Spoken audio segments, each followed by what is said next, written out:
Hello, welcome back. In the last video, we have discussed about the rank of matrix. In that lecture, we have discussed that the rank of a matrix A, if A is a matrix, then the rank of this matrix A is equal to the order of non-singular matrix, non-singular minor I can say. And please note down this order must be highest, means we will find the non-singular matrix of highest order. So rank will be the order of non-singular matrix. Apart from that, हमने discuss किया था if the matrix A is a null matrix, अगर matrix null है, then the rank of this matrix will be 0. Okay? And if A is not a null matrix, A अगर null matrix नहीं है, then the rank of the matrix will be equal to, less than or equal to, or I can say rank cannot be 0, this will be more than or equal to 1. Similarly, A is a non-singular matrix. Non-singular का मतलब मैं बता चुका था, determinant of that matrix is not equal to 0. A is non-singular matrix of order n. अगर n order का non-singular matrix दिया है, then the rank of the matrix will be equal to, उस केस में रैंक कितनी होगी, is equal to n, the order of the non-singular matrix होगी. And if A is a rectangular matrix of order m cross n, अगर m cross n order का matrix है, then the rank will be क्या होगी, m और n में से जो भी मिनिमम होगा उससे लेस और उसके इक्वल हो सकती है. So this will be minimum of m, n. ये कुछ पॉइंट्स थे जो हम डिस्कस कर चुके थे. इसके अलावा एक दो चीजें और भी हैं जो आपको याद रखना होगी. First of all symbol. So symbolically the rank of matrix A, अगर आपको दिया हुआ है rank of A can be denoted by the symbol rho. So this symbol rho is used to denote the rank of matrix A. Okay, so for the sake of convenience, in further I will write or I will use the symbol row of A instead of rank of A. Then apart from that, the matrix A and its transpose both will have the same rank. Means अगर matrix A है and we are taking the transpose of that matrix, then the rank of A will be equal to the transpose of that matrix. A का rank और A transpose का rank, दोनों का rank same होगा. सो these are some points, important points. After that, now we are coming to discuss the method of the rank. How can we find the rank of the matrix? So we are having two methods to find the rank of matrix. वो दो methods कौन सी हैं? The first method is the normal form. The first method is the normal form of matrix. These are the methods. So now I am discussing the methods to find the rank of matrix. So normal form is also known as the canonical form. So we can write also this is canonical form. So canonical form is nothing but known as the normal form. And the second one is the echelon form. So echelon form and the normal form, there are two methods. Sometimes this echelon form is also called as the reduced echelon form, reduced echelon form. So two methods are there. हम दोनों methods को discuss करने वाले हैं. But today in this video I am going to explain about the normal form और the canonical form. So मैं आज जो वीडियो है इसमें normal form के बारे में बात कर रहा हूँ. हम पहले मेथड एक्सप्लेन करेंगे कि किस तरह से हम normal form को फाइंड कर सकते हैं, and then we will solve a question just for the sake of explanation purpose. So first of all, what is normal form? So normal form को हम अगर simple words में बात करें, so suppose we are provided with some matrix of order n cross n. So we will have the matrix of order n cross n. There are some elements in this matrix, non-zero elements are there. Then we will try to reduce the first part of the matrix into unit matrix, into identity matrix. Means हम क्या try कर रहे हैं, जो भी matrix आपको दिया है, then we'll try to reduce the first part. जो भी आपको first part मिलेगा, we'll try to obtain or reduce the first part of the matrix into unit matrix. Unit matrix क्या होता है? Diagonal element अगर होना चाहिए and the remaining elements will be 0. So here what we will do, in order to convert into normal form, we will try to do the same thing. अब इसके लिए क्या होगा, now depending upon the condition will have 4 types of normal form. So there are 4 types of normal form जिनको मैं इस तरह से एक्सप्लेन कर रहा हूँ. फर्स्ट ऑफ ऑल जो मैट्रिक्स होगा उसमें आपको, जब हम बात करते हैं यूनिट मैट्रिक्स की, तो जो यूनिट मैट्रिक्स है वो हमेशा स्क्वायर होता है. Identity matrix is always square.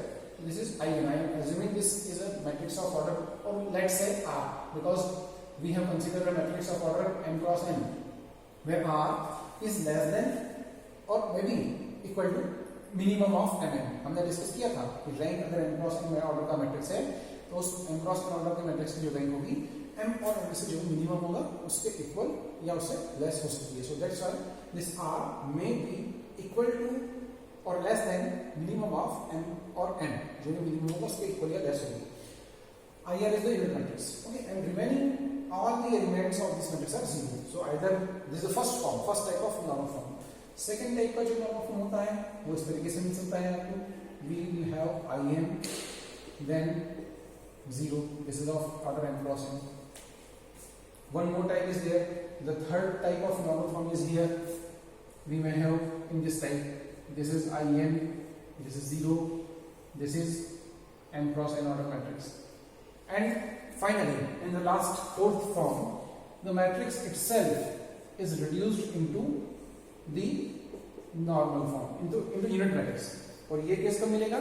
When the given matrix is a square matrix, then this type is possible. Otherwise, we may have these types: IR 0 0 0 0.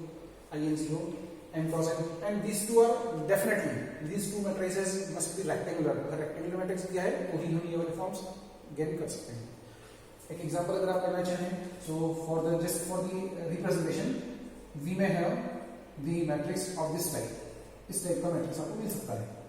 So which form is this? So I can say this is the first type of normal form because this is I2. I can write this as I2 0 0 0. Similarly, here I can write this is 1 0 0 1 0 0. So this is again I2. This is a rectangular matrix. In this case, we may have the matrix in this form: 1 0 0 1 0 0. Then in the last, the matrix directly reduced into the normal form. So this is unit into unit matrix: 0 1 0 0 0 1. So I3 is there. So अगर इस तरह से आप matrix को represent कर पा रहे हैं, रिड्यूस कर पा रहे हैं, then we can say the matrix has been reduced into the normal form. अब क्वेश्चन ये आता है कि हम मैट्रिक्स को नॉर्मल फॉर्म में कैसे रिड्यूस करेंगे. So you all are familiar about the elementary transformations. कुछ रोज एंड कॉलम ट्रांसफॉर्मेशंस होते हैं जिसके बारे में आप सब जानते हैं. So we can apply certain rows and column transformations depending upon the question, and then with the help of the transformations we can convert the matrix into normal form. So अब मैं आपको steps बता रहा हूँ. What are the working rule? What is the working rule or the steps to reduce a matrix into normal form? So please write carefully. So now the steps to reduce a matrix into normal form. Steps क्या होंगी हमारी? So as I told you, मैंने क्या बताया अभी आपको? I told you first of all हम लोग बात कर रहे थे कि जो फर्स्ट पार्ट होगा मैट्रिक्स का वो क्या होना चाहिए? That will be the unit matrix. Unit matrix means diagonal should be 1. Okay, तो सबसे पहला पॉइंट क्या होगा? The first element of each row means हम स्टार्ट करें A11 को मैंने आइडेंटिफाई किया है. So A11 is indicating the element of first row in first column. This element must not be 0. ये 0 नहीं होना चाहिए. If this element is 0 then what we will do? हम with the help of some transformations we can convert this 0 element into non-zero element. Then second step is there, जैसे ही ये non-zero हुआ we'll try to convert this A11 into 1. ये A11 element क्या होना चाहिए? 1 होना चाहिए. But how? With the help of some elementary transformations. वो कैसे होंगे? एक एग्जांपल के थ्रू होंगे. जब मैं एक्सप्लेन करूंगा तो बहुत अच्छे से आपको समझ में आएगा. So this A11 must be 1. ये होना ही चाहिए. Then third point is there. What is the third point? This A. अब जैसे A11 अब देखिए हम क्या कर रहे थे, मैं एक मैट्रिक्स के थ्रू अपने यहाँ एक्सप्लेन करने की कोशिश करता हूँ. What we have done, A11 non zero हो गया सबसे पहले. A11 1 जैसे ही 1 हुआ, अब यूनिट मैट्रिक्स आपके माइंड में होना चाहिए, उसका पिक्चर आपके माइंड में होना चाहिए. सो 1 डायगोनल एलिमेंट 1 होना चाहिए, उसके अलावा बाकी सारे एलिमेंट 0 होना चाहिए. इट मींस दैट इसके आगे जितने भी एलिमेंट्स आ रहे हैं ये सब क्या होने चाहिए, 0 होने चाहिए। इट मींस दैट मैं बोलना चाह रहा हूं कि फर्स्ट रो में second column, third column and जितने भी कॉलम्स हैं उन सारे के एलिमेंट्स 0 होना चाहिए। So here I can say A1j is equal to 0, where जो j की हम बात कर रहे हैं, j का वैल्यू क्या होगा 2, 3 अप टू n। जितने भी ऑर्डर्स का आपको मैट्रिक्स में जितने भी कॉलम्स आगे होंगे वो सारे एलिमेंट्स को 0 करेंगे with the help of transformations row और कॉलम, जो आपको ठीक लग रहा है। देन द नेक्स्ट, जैसे ही A1 के आगे के सारे एलिमेंट 0 हो गए, क्या होगा नेक्स्ट बिलो दिस वन, इसके नीचे के सारे एलिमेंट्स क्या होने चाहिए, ये सारे एलिमेंट्स 0 होना चाहिए। It means that I want to say AI1 will be 0। अब यहाँ पर i का जो वैल्यू होगा वो क्या होगा, this i is starting from 2, 3 up to m, जितने भी आपको रोज दिए हैं। So here A21, A31, A41 ये सारे एलिमेंट 0 होना चाहिए। With the help of some transformations हम उनको 0 कर सकते हैं। जब ये सीन आपको मिल जाएगा, जब ये स्टेज आपको मिल गई, then I can say we have completed one step of the normal form, और we have completed one step of the normal form. What's next, इसके बाद हमें क्या करना होगा, इसके बाद हम आएंगे नेक्स्ट डायगोनल एलिमेंट पर, जो कि आपका A22 पोजीशन पर है। सो नाउ क्या करेंगे, A22 अगर ये 0 है, then we will try to make some transformations and convert this A22 into non zero element. उसके बाद में A22 1 होना चाहिए। Again apply certain rows and column transformations in order to convert A22 into 1। A2j means A23, it's A22 के आगे जितने भी elements आएंगे ये सब 0 होना चाहिए। सिमिलरली इसके नीचे के जो एलिमेंट्स हैं 0 होना चाहिए। And then we will continue this process with each and every diagonal element of the matrix. हम हर डायगोनल एलिमेंट के साथ में यही प्रोसेस रिपीट करने वाले हैं। So now I can write here, I am repeating the above steps, repeat the above steps with all diagonal elements. सारी स्टेप्स जो आपने लिखी हैं, above steps with the all diagonal elements, हम हर डायगोनल एलिमेंट्स के साथ में इन स्टेप्स को रिपीट करेंगे। जब आपकी ये स्टेप्स कंप्लीट हो जाएं, then matrix will be converted into normal form automatically. अपने आप मैट्रिक्स नॉर्मल फॉर्म में कन्वर्ट हो जाएगा। वो इन चारों में से किसी न किसी एक फॉर्म में रिड्यूस हो चुका होगा after successful implementation of these steps. ठीक, सॉरी। तो अब जो स्टेप्स हो गई हैं, जब आपने इस मैट्रिक्स को कन्वर्ट कर दिया, नाउ ये हमने क्यों किया था, because in order to determine the rank of the matrix. अब रैंक ऑफ मैट्रिक्स का क्या जवाब मिलेगा, जैसे ही आपने मैट्रिक्स को कन्वर्ट कर दिया है नॉर्मल फॉर्म में, then the rank of matrix A, symbolically this is denoted by rho of A, ये कितनी होगी, this rank will be equal to the order of, ये किसके इक्वल होगी, ऑर्डर ऑफ यूनिट मैट्रिक्स। जो भी यूनिट मैट्रिक्स हमको नॉर्मल फॉर्म में मिल रहा था, जिसको हमने यहाँ पर IN से डिनोट किया है, this should be R, okay, this should be R, जिसे हमने इसको यहाँ डिनोट किया है because we have considered n cross n। तो जितने भी ऑर्डर का यूनिट मैट्रिक्स हमें मिल रहा होगा, जितने भी ऑर्डर का यूनिट मैट्रिक्स हमें मिलेगा, rank of matrix will be equal to the order of that unit matrix. ये पूरी स्टेप्स हैं नॉर्मल फॉर्म में रिड्यूस करने की। अब हम एक क्वेश्चन ले रहे हैं and with the help of that question मैं इन्हीं मेथड, इन्हीं स्टेप्स को आपको एक्सप्लेन कर रहा हूँ एंड आपको बहुत अच्छे से वो चीज समझ में आएगी। So now I am writing a question.